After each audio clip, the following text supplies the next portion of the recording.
anybody here own any dogs or any puppies? Yeah, alright, so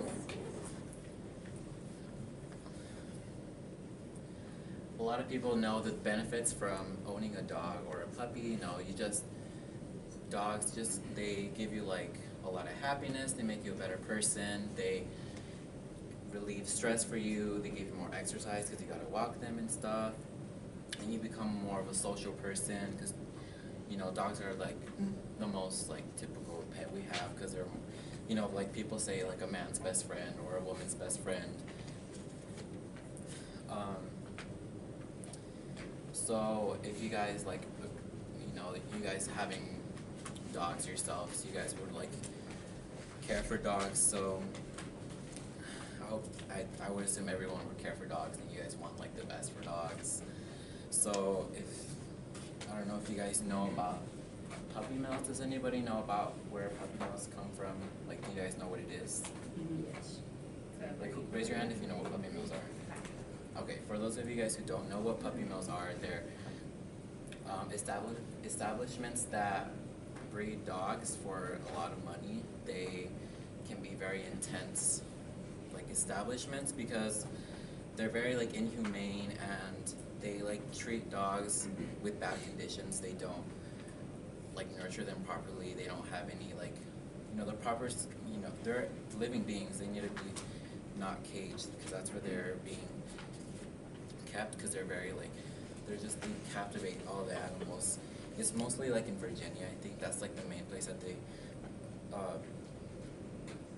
breed their dogs. So a lot of the places, like the most, I guess, successful puppy mill ran businesses would be like Puppies and Love, and there's another one called Animal Kingdom. Those are usually the ones you see in the malls that they just like, that's where they get their dogs from. The employees actually say themselves like, oh, they're locally bred, but they're not. They're like shipped from like, most of them come from Virginia, but I'm sure there's other puppy mills out there that they get it from, but they're very like, it's a little bit graphic. I didn't put too many graphic pictures, but they're kind of like, it just looks, you know, not okay. I'll show you the pictures later, but they're just all encaged. They're all encaged like kennels, and they're like dirty, and they just become very like antisocial. Maybe you can change it. Yeah, they kind of look, most of them look like that, and they kind of like clean them up a little, but they're still unhealthy, like in, what do you call it? Internally, yes. So they become, because they're like all in these cages, they just become very antisocial, and they get all these illnesses, and it's just obviously not good for them. Actually, go back. I'm sorry.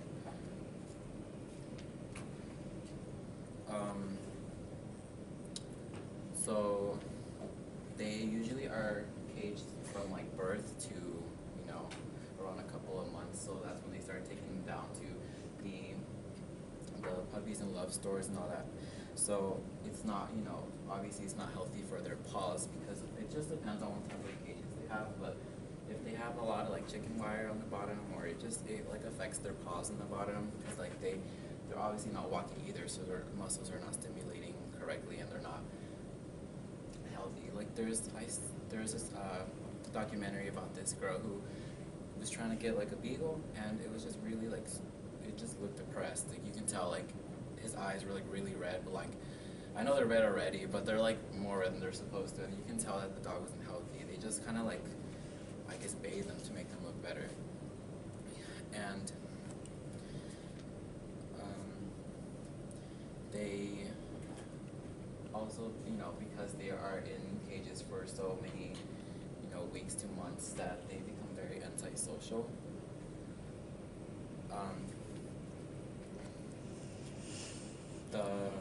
The whole point of getting a dog is so you can become more of a social person, so that you can, you know, you can walk your dog, and you can like, you know, it's just kind of a bonding thing. And if they're like kept up in a cage, it's like there's no point of getting, like, you know, those people who like have a dog and they just keep him in their cage in their house. Like, I don't see the point of having the dog if they're just gonna be in a cage.